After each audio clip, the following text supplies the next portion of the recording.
ਪ੍ਰਵਾਸੀ ਮਜ਼ਦੂਰਾਂ ਤੇ ਪੰਜਾਬ ਦੀ ਇੱਕ ਹੋਰ ਪੰਚਾਇਤ ਵੱਲੋਂ ਕਾਰਵਾਈ। ਵਕਫ ਸੋਧ ਬਿੱਲ 2024 ਨੂੰ ਲੈ ਕੇ ਤਾਮਿਲਨਾਡੂ ਦੇ ਮੁੱਖ ਮੰਤਰੀ M.K. ਸਟਾਲਿਨ ਨੇ ਮੋਦੀ ਨੂੰ ਲਿਖਿਆ ਪੱਤਰ। ਜਗਜੀਤ ਸਿੰਘ ਡੱਲੇਵਾਲ ਵੱਲੋਂ ਕਿਸਾਨ ਜਥੇਬੰਦੀਆਂ ਨੂੰ ਸਰਕਾਰਾਂ ਦੀਆਂ ਸਾਜ਼ਿਸ਼ਾਂ ਤੋਂ ਸਾਵਧਾਨ ਰਹਿਣ ਦੀ ਸਲਾਹ। ਤੇ 7000 ਪ੍ਰਵਾਸੀ ਆ, ਸਾਡੇ ਪਿੰਡ ਦੀ ਆਬਾਦੀ ਸਾਰੀ 3000 ਹੈ। ਸਾਡੇ 3 ਚੋਰੀਆਂ ਹੋ ਗਈਆਂ ਜੀ, ਅਸੀਂ 3 ਐਪਲੀਕੇਸ਼ਨਾਂ ਦੇਤੀਆਂ ਥਾਣੇ, ਹਜੇ ਤੱਕ ਕੋਈ ਕਾਰਵਾਈ ਨਹੀਂ ਹੋਈ ਚੋਰਾਂ ਤੇ।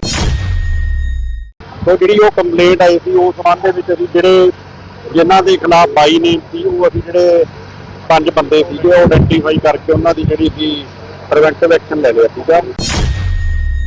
ਪ੍ਰਵਾਸੀ ਮਜ਼ਦੂਰਾਂ ਤੇ ਪੰਜਾਬ ਦੀ ਇੱਕ ਹੋਰ ਪੰਚਾਇਤ ਨੇ ਫੁਰਮਾਨ ਜਾਰੀ ਕਰ ਦਿੱਤਾ ਹੈ। ਨਾਭਾ ਦੇ ਪਿੰਡ ਚਹਿਲ ਦੀ ਪੰਚਾਇਤ ਵੱਲੋਂ ਪ੍ਰਵਾਸੀ ਮਜ਼ਦੂਰਾਂ ਖਿਲਾਫ ਕਾਰਵਾਈ ਕੀਤੀ ਗਈ ਹੈ, ਜਿਸ ਦੇ ਤਹਿਤ ਪਿੰਡ ਵਿੱਚ ਰਹਿੰਦੇ ਕਿਰਾਏਦਾਰ ਪ੍ਰਵਾਸੀਆਂ ਨੂੰ ਘਰੋਂ ਬਾਹਰ ਕੱਢਿਆ ਜਾ ਰਿਹਾ ਹੈ। ਦੱਸਦੇ ਕਿ ਪਿੰਡ ਵਿੱਚ ਲਗਭਗ 7000 ਪ੍ਰਵਾਸੀ ਮਜ਼ਦੂਰ ਕਿਰਾਏ ਤੇ ਰਹਿੰਦੇ ਹਨ, ਜਦਕਿ ਪਿੰਡ ਦੀ ਆਬਾਦੀ ਕੇਵਲ 3000 ਹੈ। ਪਿੰਡ ਦੀ ਪੰਚਾਇਤ ਦਾ ਕਹਿਣਾ ਹੈ ਕਿ ਪ੍ਰਵਾਸੀਆਂ ਕਾਰਨ ਪਿੰਡ ਵਿੱਚ ਅਪਰਾਧਿਕ ਗਤੀਵਿਧੀਆਂ ਵੱਧ ਰਹੀਆਂ ਹਨ। ਪਿੰਡ ਦੀ ਪੰਚਾਇਤ ਨੇ ਅਪਰਾਧਿਕ ਘਟਨਾਵਾਂ ਤੋਂ ਬਾਅਦ ਪੁਲਿਸ ਕੋਲ ਸ਼ਿਕਾਇਤ ਵੀ ਦਰਜ ਕਰਵਾਈ ਸੀ, ਜਿਸ ਤੋਂ ਬਾਅਦ ਪੁਲਿਸ ਵੱਲੋਂ 4 ਪ੍ਰਵਾਸੀਆਂ ਨੂੰ ਦੋਸ਼ੀ ਪਾਇਆ ਗਿਆ। ਇਸ ਮਾਮਲੇ ਤੇ ਪੁਲਿਸ ਪ੍ਰਸ਼ਾਸਨ ਦਾ ਵੀ ਬਿਆਨ ਸਾਹਮਣੇ ਆਇਆ ਹੈ। ਪਿੰਡ ਦੇ ਲੋਕੀ ਉਹਨਾਂ ਨੂੰ ਕਹਿ ਰਹੇ ਸੀਗੇ ਵੀ ਜਿਨ੍ਹਾਂ ਨੇ ਉਹ ਕਿਰਾਏ ਤੇ ਰੱਖੇ ਹੋਏ ਨੇ ਵੀ ਇਹਨਾਂ ਨੂੰ ਇੱਥੋਂ ਕੱਢਿਆ ਜਾਵੇ। ਤੇ ਜਿਹੜੀ ਉਹ ਕੰਪਲੇਂਟ ਆਈ ਸੀ ਉਸ ਸੰਬੰਧ ਦੇ ਵਿੱਚ ਅਸੀਂ ਜਿਨ੍ਹਾਂ ਦੇ ਖਿਲਾਫ 22 ਨੇਮ ਸੀ, ਉਹ ਅਸੀਂ ਜਿਹੜੇ 5 ਬੰਦੇ ਸੀਗੇ ਉਹ ਆਇਡੈਂਟੀਫਾਈ ਕਰਕੇ ਉਹਨਾਂ ਦੀ ਜਿਹੜੀ ਸੀ ਪ੍ਰੀਵੈਂਟਿਵ ਐਕਸ਼ਨ ਲੈ ਲਿਆ ਸੀਗਾ। ਤੇ ਉਸ ਤੋਂ ਬਾਅਦ ਜਿਹੜਾ ਹੁਣ ਪੀਸਫੁਲ ਹੈਗਾ ਤੇ ਅਸੀਂ ਦੋਵੇਂ ਪਾਰਟੀਆਂ ਨੂੰ ਬੁਲਾਇਆ ਸੀ ਦੁਬਾਰਾ, ਤੇ ਉਹਨਾਂ ਨੂੰ ਦੱਸਤਾ ਸੀਗਾ ਵੀ ਜਿੱਦਾਂ ਦੀਆਂ ਕੋਈ ਤੁਹਾਡੀਆਂ ਕੰਡੀਸ਼ਨ ਨੇ, ਵੀ ਜਦੋਂ ਆਪਾਂ ਕੋਈ ਪ੍ਰਵਾਸੀ ਜਾਂ ਆਪਾਂ ਕਿਸੇ ਵੀ ਟੈਨੈਂਟ ਤੋਂ ਰੱਖਦੇ ਹੈਗੇ ਆ, ਵੀ ਕੀ ਡੂਜ਼ ਨੇ ਕੀ ਡਾਊਟਸ ਨੇ, ਆਪਾਂ ਉਹਨਾਂ ਤੋਂ ਬਹਿ ਕੇ ਉਹਨਾਂ ਦਾ ਹੱਲ ਕਰਵਾ ਦਾਂਗੇ। ਪਿੰਡ ਦੇ ਲੋਕਾਂ ਦਾ ਕਹਿਣਾ ਹੈ ਕਿ ਪਿੰਡ ਵਿੱਚ ਪ੍ਰਵਾਸੀਆਂ ਦੀ ਗਿਣਤੀ ਲਗਾਤਾਰ ਵਧਦੀ ਜਾ ਰਹੀ ਹੈ ਤੇ ਇਸ ਦੇ ਨਾਲ ਹੀ ਅਪਰਾਧਿਕ ਘਟਨਾਵਾਂ ਵੀ ਵੱਧ ਰਹੀਆਂ ਹਨ। ਪਿੰਡ ਦੇ ਲੋਕਾਂ ਵੱਲੋਂ ਪਹਿਲੀ ਪੰਚਾਇਤ ਤੋਂ ਵੀ ਇਸ ਮਾਮਲੇ ਤੇ ਧਿਆਨ ਦੇਣ ਲਈ ਕਿਹਾ ਗਿਆ ਸੀ, ਪਰ ਉਸ ਦੇ ਵੱਲੋਂ ਕੋਈ ਕਾਰਵਾਈ ਨਹੀਂ ਕੀਤੀ ਗਈ। ਪਰ ਹੁਣ ਜਦੋਂ ਨਵੀਂ ਪੰਚਾਇਤ ਬਣੀ ਤਾਂ ਲੋਕਾਂ ਨੇ ਪਹਿਲਾਂ ਹੀ ਇਹ ਮੰਗ ਨੁਮਾਇੰਦਿਆਂ ਅੱਗੇ ਰੱਖੀ ਸੀ, ਜਿਸ ਤੋਂ ਬਾਅਦ ਪੰਚਾਇਤ ਵੱਲੋਂ ਇਹ ਕਾਰਵਾਈ ਕੀਤੀ ਗਈ ਹੈ। 4-5 ਸਾਲ ਦੀ ਜਿਹੜਾ ਪਹਿਲਾ ਸਰਪੰਚ ਸੀ ਉਹਨੂੰ ਵੀ ਕਿਹਾ ਸੀ ਭਾਈ ਆਹ ਸਮੱਸਿਆ ਆਉਂਦੀ, ਪਹਿਲਾਂ ਤਾਂ ਜੀ ਪਿੰਡ ਵਾਲਾ ਕੋਈ ਪੁਲਿਸ ਥਾਣੇ ਥੋੜੀ ਜਿਹੀ ਸਰਪੰਚ ਕੋਲ ਆਉਂਦੀ, ਉਹਨੇ ਕੋਈ ਗੌਰ ਨਾ ਕਰੀ। ਜਿਹੜੀ ਹੁਣ ਪੰਚਾਇਤ ਆਈ ਹੈ ਇਹਨੂੰ ਇਹੀ ਸ਼ਰਤ ਰੱਖੀ ਵੀ ਭਾਈ ਸਾਡੇ ਬਹੁਤ ਗੰਦ ਪੈ ਗਿਆ ਪਿੰਡ 'ਚ, ਵੀ ਬਹੁਤ ਕ੍ਰਾਈਮ ਵੱਧ ਗਿਆ, ਵੀ ਇਹਨਾਂ ਦਾ ਜਿਹੜਾ ਘਰ ਹੱਲ ਵੀ ਤੈਨੂੰ ਤਾਂ ਵੋਟਾਂ ਪਾਵਾਂਗੇ। ਵੋਟਾਂ ਪੰਚਾਇਤ ਸਾਰੇ 7 ਪੰਚ 1 ਸਰਪੰਚ ਸਾਰੇ ਇੱਕ ਪਾਸੇ ਨੇ, ਵਿੱਚੇ ਰਟੋਵੀਆਂ ਨੇ, ਵਿੱਚੇ ਬੰਗਲਾਦੇਸ਼ੀ ਨੇ ਜੀ। ਨਸ਼ੇ ਦਾ ਕਾਰੋਬਾਰ ਵੱਧ ਗਿਆ ਜੀ, ਸਾਡੇ ਲੜਾਈ ਝਗੜੇ ਛੇੜਾ ਛਾੜਾ ਦਾ ਵੱਧ ਗਿਆ ਜੀ। ਸਰਪੰਚ ਕੋਲ ਆਉਂਦੇ ਨੇ, ਹੁਣ ਪ੍ਰਸ਼ਾਸਨ ਕਹਿੰਦਾ ਸਾਡੇ ਕੋਲ ਨੇ। ਸਾਡੇ 3 ਚੋਰੀਆਂ ਹੋ ਗਈਆਂ ਜੀ, ਅਸੀਂ 3 ਐਪਲੀਕੇਸ਼ਨਾਂ ਦੇਤੀਆਂ ਥਾਣੇ, ਹਜੇ ਤੱਕ ਕੋਈ ਕਾਰਵਾਈ ਨਹੀਂ ਹੋਈ ਚੋਰਾਂ ਤੇ ਹੁਣ ਤੱਕ। ਕਿੰਨੇ ਕੁ ਪ੍ਰਵਾਸੀ ਨੇ ਜਿਹੜੇ ਇੱਥੇ ਹੈਗੇ 7000 ਪ੍ਰਵਾਸੀ ਆ, ਸਾਡੇ ਪਿੰਡ ਦੀ ਆਬਾਦੀ ਸਾਰੀ 3000 ਹੈ।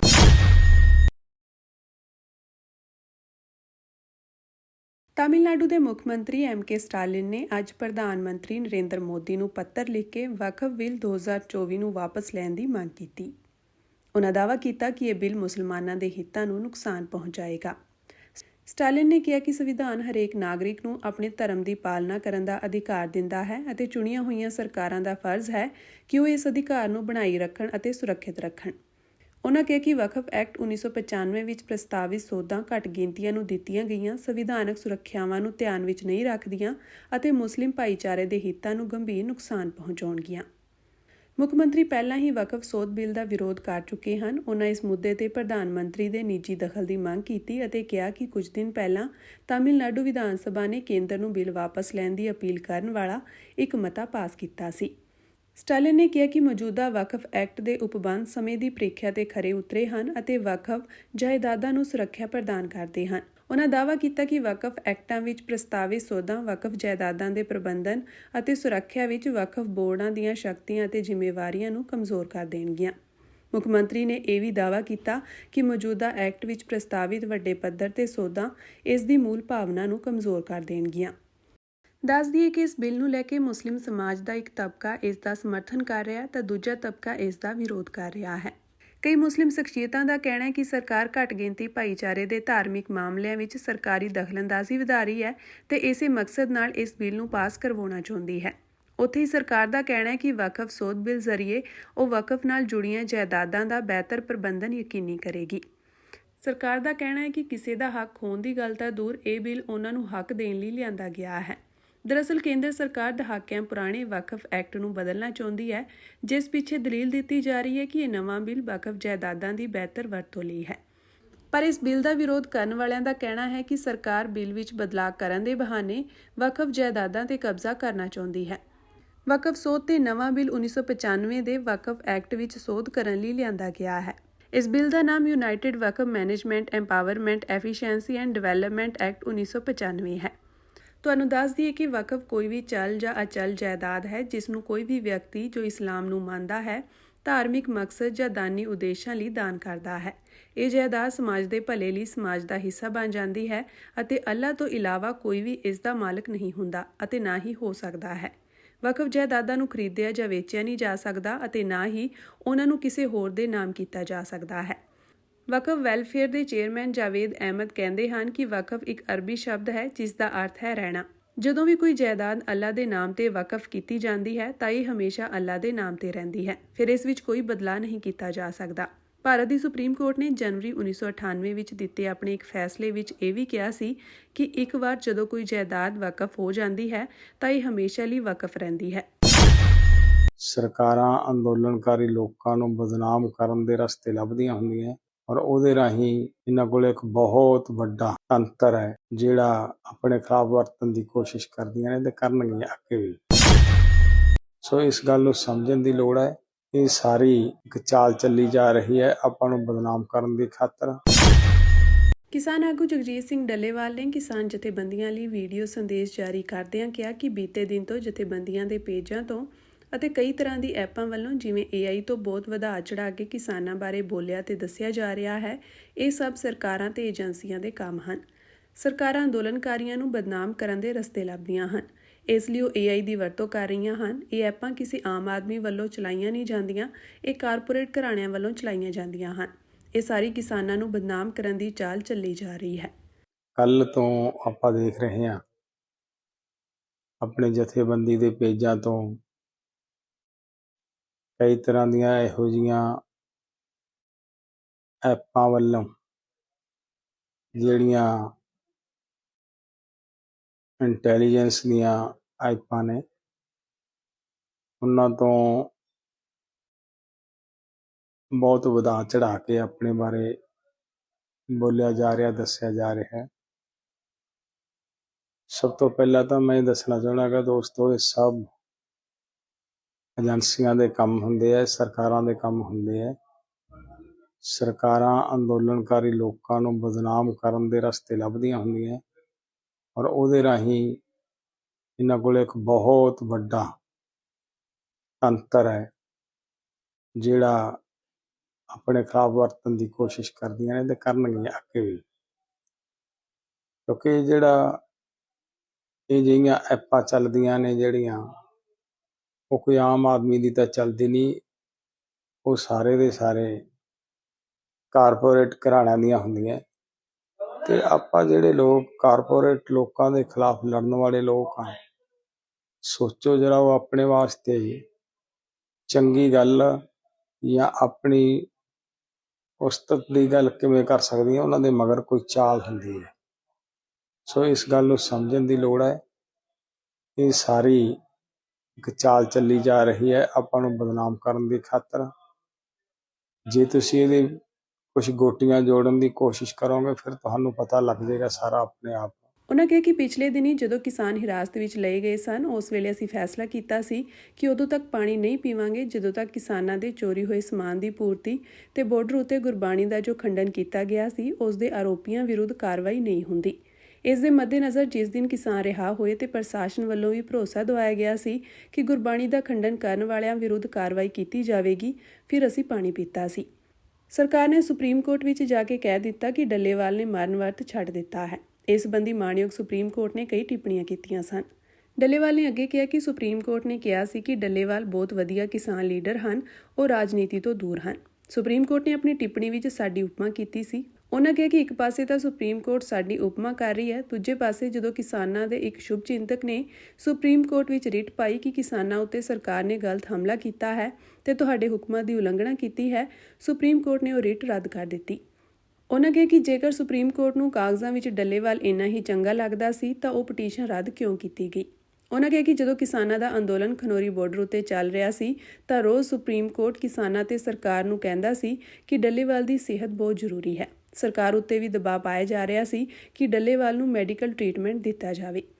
ਡੱਲੇਵਾਲ ਨੇ ਕਿਹਾ ਕਿ ਅਸੀਂ ਨਾਲ-ਨਾਲ ਸੁਪਰੀਮ ਕੋਰਟ ਨੂੰ ਅਪੀਲ ਕਰਦੇ ਰਹੇ ਹਾਂ ਕਿ ਉਹ ਮੇਰੀ ਜ਼ਿੰਦਗੀ ਦੀ ਚਿੰਤਾ ਨਾ ਕਰੇ, ਬਲਕਿ ਉਹ ਭਾਰਤ ਸਰਕਾਰ ਉੱਤੇ ਦਬਾਅ ਬਣਾਵੇ ਕਿ ਉਹ ਸਾਡੀਆਂ ਮੰਗਾਂ ਮੰਨਣ, ਸਾਨੂੰ MSP ਗਾਰੰਟੀ ਕਾਨੂੰਨ ਬਣਾ ਕੇ ਦੇਵੇ।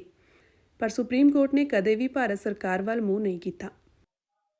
ਕਿ ਪਿਛਲੇ ਦਿਨਾਂ ਦੇ ਵਿੱਚ ਜਦੋਂ ਆਪਣੇ ਕਿਸਾਨ ਗ੍ਰਿਫਤਾਰ ਕੀਤੇ ਆ ਤੇ ਆਪਾਂ ਫੈਸਲਾ ਲਿਆ ਸੀ ਕਿ ਅਸੀਂ ਪਾਣੀ ਉਨੀ ਦੇਰ ਤੱਕ ਨਹੀਂ ਪੀਣਾ ਜਿੰਨੀ ਦੇਰ ਤੱਕ ਸਾਡੇ ਸਾਰੇ ਕਿਸਾਨ ਰਿਹਾ ਨਹੀਂ ਹੋ ਜਾਂਦੇ, ਜਿੰਨੀ ਦੇਰ ਤੱਕ ਸਾਡੇ ਕਿਸਾਨਾਂ ਦੇ ਹੋਏ ਸਮਾਨ ਦੀ ਪੂਰਤੀ ਨਹੀਂ ਹੋ ਜਾਂਦੀ ਤੇ ਜਾਂ ਉੱਥੇ ਜੋ ਗੁਰਬਾਣੀ ਦਾ ਖੰਡਨ ਕੀਤਾ ਗਿਆ ਹੈ, ਉਹ ਜਿਹੜੀ ਖੰਡਿਤ ਕੀਤੀ ਗੁਰਬਾਣੀ ਦੇ ਪ੍ਰਤੀ ਆਪਾਂ ਕੋਈ ਸਰਕਾਰ ਦੇ ਉੱਤੇ ਦਬਾਅ ਬਣਾ ਕੇ ਉਹਨਾਂ ਲੋਕਾਂ ਦੇ ਖਿਲਾਫ ਕਾਰਵਾਈ ਨਹੀਂ ਕਰਵਾ ਲੈਂਦੀ, ਉਨੀ ਦੇਰ ਤੱਕ ਪਾਣੀ ਨਹੀਂ ਪੀਵਾਂਗੇ। ਪਰ ਉਹ ਸਾਰੀਆਂ ਗੱਲਾਂ ਨੂੰ ਲੈ ਕੇ ਜਿਸ ਦਿਨ ਆਪਣੇ ਕਿਸਾਨ ਰਿਹਾ ਹੋਏ, ਇਹ ਵੀ ਕਹਿ ਦਿੱਤਾ ਕਿ ਅਸੀਂ ਮਤਲਬ ਜੋ ਉੱਥੇ ਜਪਜੀ ਸਾਹਿਬ ਦੀ ਬਾਣੀ ਦੇ ਨਾਲ ਕਿਸੇ ਤਰ੍ਹਾਂ ਦਾ ਕੋਈ ਹੋਇਆ ਹੈ, ਉਹਦੇ ਤੇ ਅਸੀਂ ਕਾਰਵਾਈ ਕਰਨ ਲਈ ਤਿਆਰ ਹਾਂ, ਮਸ਼ੀਨਰੀ ਸਾਰੀ ਅਸੀਂ ਉਹਦੀ ਭਰਪਾਈ ਕਰਨ ਲਈ ਤਿਆਰ ਹਾਂ।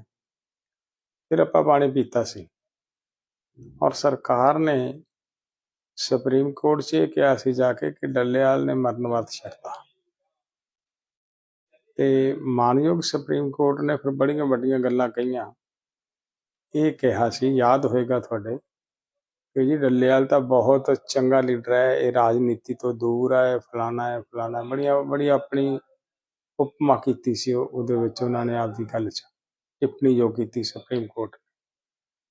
ਤੇ ਕਿ ਯਾਦ ਰੱਖਿਓ ਕਿ ਜਦੋਂ ਇੱਕ ਪਾਸੇ ਤਾਂ ਆਪਣੀ ਉਪਮਾ ਕਰ ਰਹੇ ਨੇ, ਇੱਕ ਪਾਸੇ ਜਦੋਂ ਆਪਣੇ ਕਿਸੇ ਸ਼ੁਭ ਚਿੰਤਕ ਨੇ ਸੁਪਰੀਮ ਕੋਰਟ ਦੇ ਵਿੱਚ ਇਹ ਗੱਲ ਰੱਖੀ ਕਿ ਜੀ ਕਿਸਾਨਾਂ ਦੇ ਉੱਤੇ ਸਰਕਾਰ ਨੇ ਜਿਹੜਾ ਹਮਲਾ ਕੀਤਾ ਹੈ ਗਲਤ ਕੀਤਾ ਹੈ, ਤੁਹਾਡੇ ਹੁਕਮਾਂ ਦੀ ਅਦੁਲੀ ਕੀਤੀ ਹੈ, ਤਾਂ ਉਸ ਵੇਲੇ ਉਹ ਜਿਹੜੀ ਰਿਟ ਪਾਉਣ ਲੱਗਾ ਸੀ ਆਪਣਾ ਬੰਦਾ, ਉਹ ਸੁਪਰੀਮ ਕੋਰਟ ਨੇ ਐਕਸੈਪਟ ਨਹੀਂ ਕੀਤੀ। ਕਿ ਜੇ ਡੱਲੇਵਾਲ ਐਡਾ ਚੰਗਾ ਲੱਗਦਾ ਸੀਗਾ ਸੁਪਰੀਮ ਕੋਰਟ ਦੇ ਕਾਗਜ਼ਾਂ ਤੇ ਸੁਪਰੀਮ ਕੋਰਟ ਦੀ ਸਮਝ 'ਚ, ਤਾਂ ਫਿਰ ਉਹ ਰਿਟ ਕਿਉਂ ਨਹੀਂ ਭਾਈ ਮਤਲਬ ਉਹਨਾਂ ਨੇ ਐਕਸੈਪਟ ਕੀਤੀ। ਇੱਕ ਗੱਲ ਤੁਹਾਡੇ ਧਿਆਨ 'ਚ ਮੈਂ ਹੋਰ ਲਿਆਵਾਂ, ਜਦੋਂ ਆਪਣਾ ਅਨਸ਼ਨ ਖਨੌਰੀ ਬਾਰਡਰ ਤੇ ਚੱਲ ਰਿਹਾ ਸੀ, ਉਦੋਂ ਰੋਜ਼ ਸੁਪਰੀਮ ਕੋਰਟ ਇਹ ਕਹਿੰਦਾ ਸੀ ਆਪਾਂ ਨੂੰ, ਕਿ ਸਰਕਾਰ ਨੂੰ ਆਪਾਂ ਨੂੰ ਵੀ ਕਹਿੰਦਾ ਸੀਗਾ ਕਿ ਡੱਲੇਵਾਲ ਜੀ ਦੀ ਸਿਹਤ ਬਹੁਤ ਇੰਪੋਰਟੈਂਟ ਹੈ, ਉਹ ਆਪਦੀ ਦਵਾਈ ਲੈਣ, ਉਹ ਟ੍ਰੀਟਮੈਂਟ ਕਰਾਉਣ। ਤੇ ਸਰਕਾਰ ਤੇ ਵੀ ਪ੍ਰੈਸ਼ਰਾਈਜ਼ ਕੀਤਾ ਜਾਂਦਾ ਸੀ ਸਰਕਾਰ ਨੂੰ ਵੀ, ਕੁਛ ਕਰੋ ਕਿਵੇਂ ਕਰੋ ਭਾਈ, ਉਹਨੂੰ ਇੱਥੋਂ ਚੱਕ ਕੇ ਹਸਪੀਟਲਾਈਜ਼ ਕਰੋ। ਮੈਂ ਇੱਥੇ ਕਹਿਣਾ ਕੀ ਚਾਹੁੰਦਾ, ਜਦੋਂ ਇਹ ਕਹਿੰਦਾ ਸੀ ਸੁਪਰੀਮ ਕੋਰਟ, ਤੇ ਅਸੀਂ ਨਾਲ ਦੀ ਨਾਲ ਸੁਪਰੀਮ ਕੋਰਟ ਨੂੰ ਇੱਕ ਅਪੀਲ ਕਰਦੇ ਰਹੇ ਹਾਂ ਕਿ ਮੇਰੀ ਜ਼ਿੰਦਗੀ ਦੀ ਸੁਪਰੀਮ ਕੋਰਟ ਚਿੰਤਾ ਨਾ ਕਰੇ। ਸੁਪਰੀਮ ਕੋਰਟ ਨੂੰ ਅਸੀਂ ਅਪੀਲ ਕਰਦੇ ਹਾਂ ਕਿ ਉਹ ਭਾਰਤ ਸਰਕਾਰ ਦੇ ਉੱਤੇ ਦਬਾਅ ਬਣਾਵੇ ਕਿ ਉਹ ਸਾਡੀਆਂ ਮੰਗਾਂ ਮੰਨੇ, ਸਾਨੂੰ MSP ਗਰੰਟੀ ਕਾਨੂੰਨ ਦੇਵੇ। ਲੇਕਿਨ ਕਦੇ ਵੀ ਸੁਪਰੀਮ ਕੋਰਟ ਨੇ ਭਾਰਤ ਸਰਕਾਰ ਵੱਲ ਮੂੰਹ ਨਹੀਂ ਕੀਤਾ, ਉਹਨੂੰ ਕਦੇ ਨਹੀਂ ਕਿਹਾ। ਅਸੀਂ ਇੱਥੋਂ ਤੱਕ ਕਿ ਚੀਫ ਜਸਟਿਸ ਨੂੰ ਵੀ ਚਿੱਠੀ ਲਿਖੀ, ਸੁਪਰੀਮ ਕੋਰਟ ਨੂੰ ਵੀ ਚਿੱਠੀ ਲਿਖੀ ਕਿ ਭਾਈ ਇਹਨਾਂ ਕਾਰਨਾਂ ਕਰਕੇ MSP ਦੇਣੀ ਬਣਦੀ ਹੈ, ਸਰਕਾਰ ਤੋਂ ਕਹਿ ਕੇ MSP ਦਿਵਾਓ। ਸੋ ਇਹਨਾਂ ਸਾਰੀਆਂ ਗੱਲਾਂ ਨੂੰ ਤੁਸੀਂ ਆਪਣੇ ਆਪ 'ਚ ਸਮਝੋ ਕਿ ਮਤਲਬ ਕੀ ਹੈ। ਡੱਲੇਵਾਲ ਨੇ ਸੁਪਰੀਮ ਕੋਰਟ ਉੱਤੇ ਸਵਾਲ ਚੁੱਕਦਿਆਂ ਕਿਹਾ ਕਿ ਜੇਕਰ ਡੱਲੇਵਾਲ ਚੰਗਾ ਹੈ ਤਾਂ ਉਹਨਾਂ ਨੇ ਭਾਰਤ ਸਰਕਾਰ ਨੂੰ ਕਿਉਂ ਕਿਸਾਨਾਂ ਦੀਆਂ ਮੰਗਾਂ ਮੰਨਣ ਲਈ ਨਹੀਂ ਕਿਹਾ। ਇਸ ਦਾ ਮਤਲਬ ਇਹ ਹੈ ਕਿ ਇਹ ਸਰਕਾਰੀ ਤੰਤਰ ਦੀ ਖੇਡ ਹੈ, ਜਿਹੜੀ ਸੁਪਰੀਮ ਕੋਰਟ ਰਾਹੀਂ ਤੇ ਐਪਾਂ ਰਾਹੀਂ ਕਿਸਾਨਾਂ ਨੂੰ ਬਦਨਾਮ ਕਰਨ ਦੀ ਕੋਸ਼ਿਸ਼ ਕੀਤੀ ਜਾ ਰਹੀ ਹੈ। ਇਸ ਤੋਂ ਬਚਣ ਦੀ ਕੋਸ਼ਿਸ਼ ਕਰਨੀ ਚਾਹੀਦੀ ਹੈ। ਉਹਨਾਂ ਕਿਹਾ ਕਿ SKM ਤੇ SKM ਗੈਰ ਰਾਜਨੀਤਿਕ ਜਥੇਬੰਦੀਆਂ ਤੇ BKU ਏਕਤਾ ਸਿੱਧੂਪੁਰ ਨੂੰ ਅਪੀਲ ਹੈ ਕਿ ਅਜਿਹੀਆਂ ਐਪਾਂ ਉੱਤੇ ਜੇਕਰ ਕਿਸਾਨਾਂ ਪ੍ਰਤੀ ਕੋਈ ਗੱਲ ਹੁੰਦੀ ਹੈ ਤਾਂ ਉਸ ਨੂੰ ਨਜ਼ਰਅੰਦਾਜ਼ ਕੀਤਾ ਜਾਵੇ। ਸੁਪਰੀਮ ਕੋਰਟ ਨੇ ਵੀ ਇਹ ਕਹਿਤਾ ਕਿ ਡੱਲੇਵਾਲ ਬਹੁਤ ਚੰਗਾ ਹੈ। ਹੁਣ ਜੇ ਡੱਲੇਵਾਲ ਬਹੁਤ ਚੰਗਾ ਹੈ ਤਾਂ ਫਿਰ ਡੱਲੇਵਾਲ ਮਾੜੀਆਂ ਮੰਗਾਂ ਤਾਂ ਮੰਗ ਨਹੀਂ ਰਿਹਾ। ਇਹ ਵੀ ਕਿਹਾ ਕਿ ਕਿਸਾਨਾਂ ਦੀਆਂ ਜੈਨੂਇਨ ਮੰਗਾਂ ਉਠਾਉਂਦਾ ਹੈ। ਤੇ ਜੇ ਸਾਡੀ ਮੰਗ ਜੈਨੂਇਨ ਹੈ ਤਾਂ ਕਿਉਂ ਨਹੀਂ ਮਾਣਯੋਗ ਸੁਪਰੀਮ ਕੋਰਟ ਨੇ ਭਾਰਤ ਸਰਕਾਰ ਨੂੰ ਕਿਹਾ ਕਿ ਵੀ ਇਹਨਾਂ ਦੀ ਮੰਗ ਮੰਨੋ। ਇਹਦਾ ਮਤਲਬ ਇਹ ਨਿਕਲਦਾ ਭਰਾਵੋ ਕਿ ਸਰਕਾਰੀ ਤੰਤਰ ਦੀ ਇੱਕ ਖੇਡ ਹੈ, ਜਿਹਦੇ ਤਹਿਤ ਕਦੇ ਸੁਪਰੀਮ ਕੋਰਟ ਦੇ ਥਰੂ, ਕਦੇ ਇਹੋ ਜਿਹੀਆਂ ਐਪਾਂ ਦੇ ਥਰੂ ਆਪਾਂ ਨੂੰ ਬਦਨਾਮ ਕਰਨ ਦੀ ਖਾਤਰ ਬਹੁਤ ਤਰ੍ਹਾਂ ਦੀਆਂ ਚਾਲਾਂ ਚੱਲੀਆਂ ਜਾ ਰਹੀਆਂ। ਇਹਦੇ ਤੋਂ ਸੰਭਲਣ ਦੀ ਕੋਸ਼ਿਸ਼ ਕਰੋ, ਇਹ ਤੋਂ ਬਚਣ ਦੀ ਕੋਸ਼ਿਸ਼ ਕਰੋ। ਇਹ ਆਉਣ ਵਾਲੇ ਸਮੇਂ ਦੇ ਵਿੱਚ ਹੋਰ ਵੀ ਇਹੋ ਜਿਹੀਆਂ ਚਾਲਾਂ ਚੱਲਣਗੀਆਂ। ਸੋ ਮੈਂ ਸਾਰੇ ਐਸਕੇਐਮ ਦੇ ਸਾਥੀਆਂ ਨੂੰ, ਐਸਕੇਐਮ ਨਾਨ ਪੋਲੀਟੀਕਲ ਦੇ ਸਾਥੀਆਂ ਨੂੰ, ਸਾਰੇ ਬੀਕੇਯੂ ਏਕਤਾ ਸਿੱਧੂਪੁਰ ਦੇ ਸਾਡੇ ਨੌਜਵਾਨ ਵੀਰ, ਸਾਡੇ ਬਜ਼ੁਰਗ, ਸਾਡੀਆਂ ਭੈਣਾਂ ਨੂੰ ਬੇਨਤੀ ਕਰਦਾ ਕਿ ਅਜਿਹੀਆਂ ਐਪਾਂ ਦੇ ਉੱਤੇ ਜੇ ਕੋਈ ਅਜਿਹੀ ਗੱਲ ਆਉਂਦੀ ਹੈ ਆਪਣੇ ਪ੍ਰਤੀ ਤਾਂ ਉਹਨੂੰ ਇਗਨੋਰ ਕਰੋ, ਉਹਨੂੰ ਮਤਲਬ ਡਿਲੀਟ ਕਰਨ ਦੀ ਕੋਸ਼ਿਸ਼ ਕਰੋ।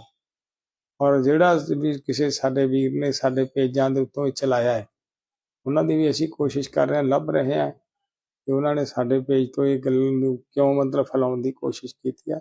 ਸੋ ਬਹੁਤ ਬਹੁਤ ਧੰਨਵਾਦ। ਵਾਹਿਗੁਰੂ ਜੀ ਕਾ ਖਾਲਸਾ, ਵਾਹਿਗੁਰੂ ਜੀ ਕੀ ਫਤਿਹ। ਅਮਰੀਕੀ ਰਾਸ਼ਟਰਪਤੀ ਟਰੰਪ ਦੀ ਟੈਰਿਫ ਪਾਲਿਸੀ ਤੇ ਸ਼੍ਰੋਮਣੀ ਅਕਾਲੀ ਦਲ ਅੰਮ੍ਰਿਤਸਰ ਪ੍ਰਧਾਨ ਸਰਦਾਰ ਸਿਮਰਨਜੀਤ ਸਿੰਘ ਮਾਨ ਨੇ ਕਿਹਾ ਕਿ ਪੰਜਾਬ ਖੇਤੀ ਪ੍ਰਧਾਨ ਸੂਬਾ ਹੈ, ਜਿਸ ਦੀ ਆਰਥਿਕਤਾ ਖੇਤੀ ਉਤਪਾਦਾਂ ਉੱਤੇ ਨਿਰਭਰ ਹੈ। ਇਸ ਲਈ ਟਰੰਪ ਤੇ ਮੋਦੀ ਨੂੰ ਟੈਰਿਫ ਪਾਲਿਸੀ ਵਿੱਚ ਜ਼ਿਮੀਂਦਾਰਾਂ ਨੂੰ ਢਿੱਲ ਦੇਣੀ ਚਾਹੀਦੀ ਹੈ। ਉਨ੍ਹਾਂ ਕਿਹਾ ਕਿ ਜੋ ਕੌਮਾਂਤਰੀ ਪੱਧਰ ਤੇ ਅਮਰੀਕਾ ਵਿੱਚ ਪੈਦਾ ਤੇ ਉਤਪਾਦ ਹੋਣ ਵਾਲੀਆਂ ਵਸਤਾਂ ਜੋ ਦੂਸਰੇ ਮੁਲਕਾਂ ਵਿੱਚ ਜਾਂਦੀਆਂ ਹਨ ਅਤੇ ਇੰਡੀਆ ਦੇ ਜ਼ਿਮੀਂਦਾਰਾਂ ਦੀਆਂ ਖੇਤੀ ਵਸਤਾਂ ਜਿਵੇਂ ਸੋਇਆਬੀਨ, ਮੱਕੀ, ਕਪਾਹ ਆਦਿ ਅਮਰੀਕਾ ਤੇ ਹੋਰ ਮੁਲਕਾਂ ਵਿੱਚ ਭੇਜੀਆਂ ਜਾਂਦੀਆਂ ਹਨ। ਇਨ੍ਹਾਂ ਸੰਬੰਧੀ ਅਮਰੀਕਾ ਤੇ ਇੰਡੀਆ ਵੱਲੋਂ ਜੋ ਆਪੋ ਆਪਣੇ ਟੈਰਿਫ ਪਾਲਿਸੀ ਅਧੀਨ ਵੱਡੇ ਟੈਕਸ ਲਗਾਏ ਗਏ ਹਨ, ਉਸ ਨਾਲ ਪੰਜਾਬ ਜੋ ਖੇਤੀ ਪ੍ਰਧਾਨ ਸੂਬਾ ਹੈ ਅਤੇ ਜਿਸ ਦੀ ਸਮੁੱਚੀ ਆਰਥਿਕਤਾ ਖੇਤੀ ਅਤੇ ਉਸ ਵਿੱਚੋਂ ਪੈਦਾ ਹੋਣ ਵਾਲੀਆਂ ਵਸਤਾਂ ਉੱਤੇ ਨਿਰਭਰ ਹੈ, ਜ਼ਿਮੀਂਦਾਰ ਅਤੇ ਮਜ਼ਦੂਰ ਨੂੰ ਇਸ ਦਾ ਬਹੁਤ ਵੱਡਾ ਬੋਝ ਸਹਿਣਾ ਪਵੇਗਾ, ਜਿਸ ਨਾਲ ਸਾਡੀ ਆਰਥਿਕਤਾ ਉੱਤੇ ਬਹੁਤ ਨਾਵਾਚਕ ਅਸਰ ਪਵੇਗਾ। ਇਸ ਲਈ ਸ਼੍ਰੋਮਣੀ ਅਕਾਲੀ ਦਲ ਅੰਮ੍ਰਿਤਸਰ ਅਮਰੀਕਾ ਦੇ ਨਾਲ-ਨਾਲ ਇੰਡੀਆ ਦੀ ਮੋਦੀ ਹਕੂਮਤ ਨੂੰ ਵੀ ਇਹ ਜ਼ੋਰਦਾਰ ਗੁਜ਼ਾਰਿਸ਼ ਕਰਦਾ ਹੈ ਕਿ ਜੋ ਇੰਡੀਆ ਵਿੱਚ ਜ਼ਿਮੀਂਦਾਰਾਂ ਵੱਲੋਂ ਪੈਦਾ ਹੋਣ ਵਾਲੇ ਉਤਪਾਦ ਹਨ, ਉਹਨਾਂ ਉੱਤੇ ਅਮਰੀਕਾ ਵੱਲੋਂ ਜੋ 100% ਟੈਰਿਫ ਲਗਾਉਣ ਦੇ ਅਮਲ ਕੀਤੇ ਜਾ ਰਹੇ ਹਨ, ਉਸ ਨਾਲ ਸਾਡੀ ਆਰਥਿਕਤਾ ਉੱਤੇ ਬਹੁਤ ਵੱਡਾ ਬੋਝ ਪਵੇਗਾ ਅਤੇ ਖੇਤੀ ਵਸਤਾਂ ਦੀ ਖਰੀਦ ਕੀਮਤ ਵਧਣ ਕਾਰਨ ਦੂਸਰੇ ਮੁਲਕਾਂ ਵਿੱਚ ਘੱਟ ਵਿਕੇਗੀ।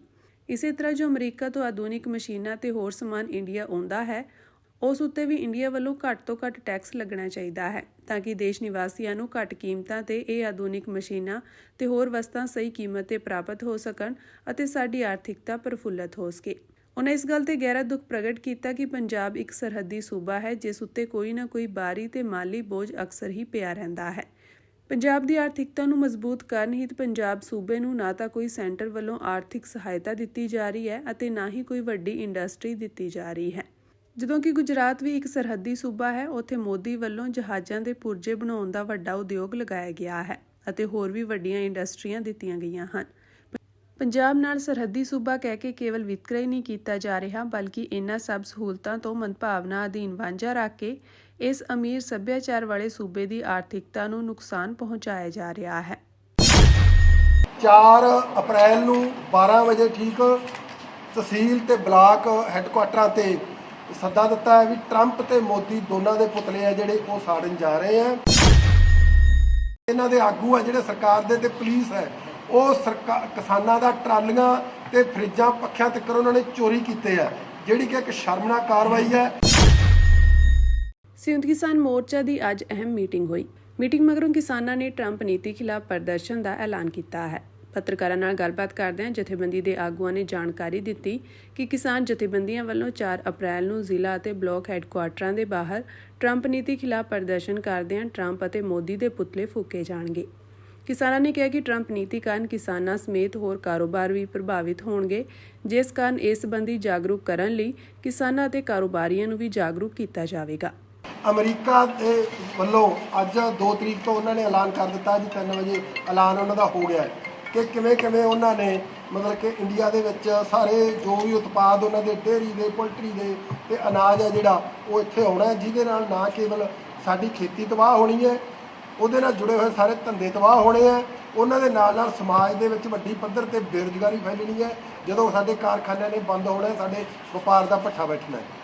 ਇਹਦੇ ਨਾਲ ਅਸੀਂ 4 ਅਪ੍ਰੈਲ ਨੂੰ 12 ਵਜੇ ਠੀਕ ਤਹਿਸੀਲ ਤੇ ਬਲਾਕ ਹੈੱਡਕੁਆਟਰਾਂ ਤੇ ਸੱਦਾ ਦਿੱਤਾ ਹੈ ਵੀ ਟਰੰਪ ਤੇ ਮੋਦੀ ਦੋਨਾਂ ਦੇ ਪੁਤਲੇ ਆ ਜਿਹੜੇ ਉਹ ਸਾੜਨ ਜਾ ਰਹੇ ਆ। ਆਗੂਆਂ ਨੇ ਕਿਹਾ ਕਿ ਕਿਸਾਨ ਪੰਜਾਬ ਸਰਕਾਰ ਦੀਆਂ ਨੀਤੀਆਂ ਦਾ ਵੀ ਵਿਰੋਧ ਕਰਦੇ ਹਨ, ਜਿਸ ਦੇ ਤਹਿਤ ਸਰਕਾਰ ਵੱਲੋਂ ਕਿਸਾਨਾਂ ਦਾ ਮੋਰਚਾ ਚੁਕਵਾਇਆ ਗਿਆ ਤੇ ਉੱਤੋਂ ਕਿਸਾਨਾਂ ਦਾ ਕਰੋੜਾਂ ਦਾ ਸਮਾਨ ਵੀ ਚੋਰੀ ਹੋਇਆ। ਉਹਨਾਂ ਦੱਸਿਆ ਕਿ ਕਿਸਾਨੀ ਮੰਗਾਂ ਨੂੰ ਲੈ ਕੇ ਕਿਸਾਨ ਜਥੇਬੰਦੀਆਂ ਅਗਲੇ ਸੰਘਰਸ਼ ਦੀ ਤਿਆਰੀ ਕਰ ਰਹੀਆਂ ਹਨ। ਇਹਦੇ ਨਾਲ ਜਿਹੜਾ ਪਿਛਲੇ ਦਿਨਾਂ ਦੇ ਵਿੱਚ ਸੰਯੁਕਤ ਕਿਸਾਨ ਮੋਰਚੇ ਵੱਲੋਂ 28 ਤਰੀਕ ਦੇ ਧਰਨੇ ਦਿੱਤੇ ਗਏ ਸੀਗੇ, ਜਿਹੜੇ ਜ਼ਬਰ ਦੇ ਵਿਰੁੱਧ, ਜਿਹੜਾ ਬਿਲਕੁਲ ਅਸੀਂ ਆਪਣੀਆਂ ਮੀਟਿੰਗ ਸੀ ਜਿਹੜੀ ਸਾਡੀ 21 ਤਰੀਕ ਦੀ, ਉਸ ਦੇ ਵਿੱਚ ਸਾਰੇ ਆਪਣੇ ਪ੍ਰੋਗਰਾਮਾਂ ਨੂੰ ਰੱਦ ਕਰਕੇ ਪੰਜਾਬ ਸਰਕਾਰ ਨੇ ਜਿਹੜਾ ਜ਼ੁਲਮ ਦਾ ਕਹਾੜਾ ਲੋਕਾਂ ਦੇ ਉੱਪਰ ਤੇ ਕਿਸਾਨ ਆਗੂਆਂ ਦੇ ਵਿਰੁੱਧ ਪ੍ਰਚਾਰ ਤੇ ਕਿਸਾਨ ਆਗੂਆਂ ਨੂੰ ਜੇਲ੍ਹਾਂ 'ਚ ਧੱਕਿਆ, ਜਾਂ ਜਿਹੜੇ ਸ਼ੰਭੂ ਤੇ ਖਨੌਰੀ ਦੇ ਵਿੱਚ ਮੋਰਚੇ ਸੀ ਉਹਨਾਂ ਤੇ ਬੇਦਰਦੀ ਦੇ ਨਾਲ ਸਾਡੇ ਸਮਾਨ ਨੂੰ ਲੁੱਟਿਆ ਗਿਆ, ਸਾਡੇ ਕਿਸਾਨਾਂ ਨੂੰ ਕੁੱਟਿਆ ਗਿਆ। ਤੇ ਇਹ ਸਰਕਾਰ ਜਿਹੜੀ ਕਿ ਮਤਲਬ ਕਿ ਇਹਨੇ ਨਵੇਂ ਕੀਰਤੀਮਾਨ ਸਥਾਪਿਤ ਕੀਤੇ ਆ, ਅਸੀਂ ਅੱਜ ਦੀ ਮੀਟਿੰਗ ਦੇ ਵਿੱਚ ਚਰਚਾ ਹੋਈ ਹੈ ਕਿ ਇਹਨਾਂ ਨੇ ਮਤਲਬ ਕਿ ਇਹੋ ਜਿਹੀਆਂ ਕੀਰਤੀਮਾਨ ਸਥਾਪਿਤ ਕਰਤੇ ਵੀ ਇਹਨਾਂ ਦੇ ਆਗੂ ਆ ਜਿਹੜੇ ਸਰਕਾਰ ਦੇ ਤੇ ਪੁਲਿਸ ਹੈ, ਉਹ ਕਿਸਾਨਾਂ ਦਾ ਟਰਾਲੀਆਂ ਤੇ ਫਰਿੱਜਾਂ ਪੱਖਿਆਂ ਤੱਕ ਉਹਨਾਂ ਨੇ ਚੋਰੀ ਕੀਤੇ ਆ, ਜਿਹੜੀ ਕਿ ਇੱਕ ਸ਼ਰਮਨਾਕ ਕਾਰਵਾਈ ਹੈ। ਭਾਵੇਂ ਕਿ ਅਸੀਂ 28 ਤਰੀਕ ਦੇ ਧਰਨਿਆਂ 'ਚ ਵਿਸ਼ਾਲ ਲਾਮਬੰਦੀ ਕਰਕੇ ਸਰਕਾਰ ਨੂੰ ਜਵਾਬ ਦਿੱਤਾ ਹੈ, ਜਿਹਦਾ ਕਰਕੇ ਇਹਨਾਂ ਨੇ ਸਾਡੇ ਸਾਰੇ ਫੜੇ ਹੋਏ ਆਗੂਆਂ ਨੂੰ ਰਿਹਾ ਕੀਤਾ। ਸਰਕਾਰ ਨੇ ਅਮਰੀਕੀ ਰਾਸ਼ਟਰਪਤੀ ਡੋਨਲਡ ਟਰੰਪ ਵੱਲੋਂ ਭਾਰਤ ਸਮੇਤ ਪ੍ਰਮੁੱਖ ਵਪਾਰਕ ਭਾਈਵਾਲਾਂ ਤੇ ਦੋ-ਪੱਖੀ ਟੈਰਿਫ ਲਗਾਉਣ ਦੇ ਐਲਾਨਾਂ ਦੀ ਨਿਗਰਾਨੀ ਲਈ ਇੱਕ ਕੰਟਰੋਲ ਰੂਮ ਸਥਾਪਿਤ ਕੀਤਾ ਹੈ। ਅਧਿਕਾਰੀਆਂ ਨੇ ਦੱਸਿਆ ਕਿ ਵਣਜ ਅਤੇ ਉਦਯੋਗ ਸਮੇਤ ਮੰਤਰਾਲਿਆਂ ਦੇ ਸੀਨੀਅਰ ਅਧਿਕਾਰੀ ਇਹਨਾਂ ਐਲਾਨਾਂ ਤੇ ਨਜ਼ਰ ਰੱਖਣ ਲਈ ਕੰਟਰੋਲ ਰੂਮ ਵਿੱਚ ਮੌਜੂਦ ਰਹਿਣਗੇ। ਭਾਰਤੀ ਸਮੇਂ ਅਨੁਸਾਰ ਵੀਰਵਾਰ ਤੜਕੇ ਹੋਣ ਵਾਲੇ ਐਲਾਨ ਬਾਰੇ ਅਮਰੀਕੀ ਰਾਸ਼ਟਰਪਤੀ ਡੋਨਲਡ ਟਰੰਪ ਨੇ ਕਿਹਾ ਕਿ ਟੈਰਿਫ ਦਾ ਐਲਾਨ ਅਮਰੀਕਾ ਲਈ ਮੁਕਤੀ ਦਿਵਸ ਹੋਵੇਗਾ। ਵਣਜ ਮੰਤਰਾਲੇ ਇਨ੍ਹਾਂ ਆਪਸੀ ਟੈਰਿਫਾਂ ਦੇ ਸੰਭਾਵਤ ਨਤੀਜਿਆਂ ਦਾ ਮੁਲਾਂਕਣ ਕਰਨ ਲਈ ਸੰਭਾਵਤ 4 ਦ੍ਰਿਸ਼ਾਂ ਤੇ ਕੰਮ ਕਰ ਰਿਹਾ ਹੈ, ਕਿਉਂਕਿ ਇਹ ਟੈਕਸ ਲਗਾਉਣ ਦੀ ਮਾਤਰਾ ਅਤੇ ਤਰੀਕੇ ਬਾਰੇ ਅਜੇ ਵੀ ਅਨਿਸ਼ਚਿਤਤਾ ਹੈ। ਵਪਾਰ ਮਾਹਰਾਂ ਅਨੁਸਾਰ ਡਿਊਟੀਆਂ ਦਾ ਐਲਾਨ ਜਾਂ ਤਾਂ ਸੈਕਟਰਵਾਰ ਜਾਂ ਉਤਪਾਦ ਪੱਧਰ ਤੇ ਦੇਸ਼ਵਾਰ ਕੀਤਾ ਜਾ ਸਕਦਾ ਹੈ। ਘਰੇਲੂ ਉਦਯੋਗ ਅਤੇ ਨਿਰਯਾਤਕਾਂ ਨੇ ਭਾਰਤ ਦੇ ਨਿਰਯਾਤ ਤੇ ਅਮਰੀਕਾ ਦੇ ਆਪਸੀ ਟੈਰਿਫ ਦੇ ਸੰਭਾਵਤ ਪ੍ਰਭਾਵ ਤੇ ਚਿੰਤਾ ਜ਼ਾਹਰ ਕੀਤੀ ਹੈ, ਕਿਉਂਕਿ ਇਹ ਡਿਊਟੀ ਆਲਮੀ ਬਾਜ਼ਾਰਾਂ ਵਿੱਚ ਵਸਤੂਆਂ ਨੂੰ ਗੈਰ ਮੁਕਾਬਲੇਯੋਗ ਬਣਾ ਸਕਦੀ ਹੈ। ਅਮਰੀਕਾ ਭਾਰਤ ਦਾ ਸਭ ਤੋਂ ਵੱਡਾ ਵਪਾਰਕ ਭਾਈਵਾਲ ਹੈ। ਹਾਲਾਂਕਿ ਉਮੀਦ ਜ਼ਾਹਰ ਕਰ ਰਹੇ ਹਨ ਕਿ ਦੋਵੇਂ ਦੇਸ਼ ਦੁਵੱਲੇ ਵਪਾਰ ਸਮਝੌਤੇ ਤੇ ਗੱਲਬਾਤ ਕਰ ਰਹੇ ਹਨ। ਅਮਰੀਕਾ ਟੈਰਿਫ ਦੇ ਮਾਮਲੇ ਵਿੱਚ ਭਾਰਤ ਤੇ ਵੱਖਰਾ ਨਜ਼ਰੀਆ ਅਪਣਾ ਸਕਦਾ ਹੈ। ਭਾਰਤ ਅਤੇ ਅਮਰੀਕਾ ਸਮਝੌਤੇ ਦੇ ਪਹਿਲੇ ਪੜਾਅ ਨੂੰ 2025 ਸਤੰਬਰ-ਅਕਤੂਬਰ ਦੇ ਅੰਤ ਤੱਕ ਪੂਰਾ ਕਰਨ ਦਾ ਟੀਚਾ ਰੱਖ ਰਹੇ ਹਨ। ਉਹਨਾਂ ਨੇ 2030 ਤੱਕ ਦੁਵੱਲੇ ਵਪਾਰ ਨੂੰ $190 ਅਰਬ ਤੋਂ ਵੱਧ ਦੇ ਮੌਜੂਦਾ ਪੱਧਰ ਤੋਂ ਦੁੱਗਣਾ ਕਰਕੇ $500 ਅਰਬ ਕਰਨ ਦਾ ਟੀਚਾ ਵੀ ਨਿਰਧਾਰਿਤ ਕੀਤਾ ਹੈ। ਅਮਰੀਕੀ ਵਪਾਰ ਪ੍ਰਤੀਨਿਧੀ USTR ਦੀ ਕੌਮੀ ਵਪਾਰ ਅਨੁਮਾਨ ਰਿਪੋਰਟ 2025 ਅਨੁਸਾਰ ਭਾਰਤ ਗੈਰ ਟੈਰਿਫ ਰੁਕਾਵਟਾਂ ਲਗਾਉਣ ਤੋਂ ਇਲਾਵਾ ਖੇਤੀਬਾੜੀ ਵਸਤਾਂ, ਦਵਾਈਆਂ ਦੇ ਫਾਰਮੂਲੇਸ਼ਨਾਂ ਅਤੇ ਅਲਕੋਹਲ ਵਾਲੇ ਪੀਣ ਵਾਲੇ ਪਦਾਰਥਾਂ ਵਰਗੀਆਂ ਅਮਰੀਕੀ ਵਸਤਾਂ ਦੀ ਵਿਆਪਕ ਲੜੀ ਤੇ ਉੱਚ ਆਯਾਤ ਡਿਊਟੀ ਰੱਖਦਾ ਹੈ। ਇਸ ਸਮੇਂ ਭਾਰਤ ਵਿੱਚ ਅਮਰੀਕੀ ਵਸਤੂਆਂ ਤੇ ਔਸਤਨ 7.7% ਟੈਰਿਫ ਲੱਗਦਾ ਹੈ, ਜਦਕਿ ਅਮਰੀਕਾ ਨੂੰ ਭਾਰਤੀ ਨਿਰਯਾਤ ਤੇ ਸਿਰਫ 2.8% ਦਾ ਫਰਕ ਪੈਂਦਾ ਹੈ। ਅਮਰੀਕਾ ਨੂੰ ਭਾਰਤੀ ਖੇਤੀ ਨਿਰਯਾਤ ਤੇ ਇਸ ਸਮੇਂ 5.3% ਦੀ ਡਿਊਟੀ ਲੱਗਦੀ ਹੈ, ਜਦਕਿ ਭਾਰਤ ਨੂੰ ਅਮਰੀਕਾ ਦੇ ਖੇਤੀ ਨਿਰਯਾਤ ਤੇ 37.7% ਦਾ ਜ਼ਿਆਦਾ ਦਬਾਅ ਪੈਂਦਾ ਹੈ।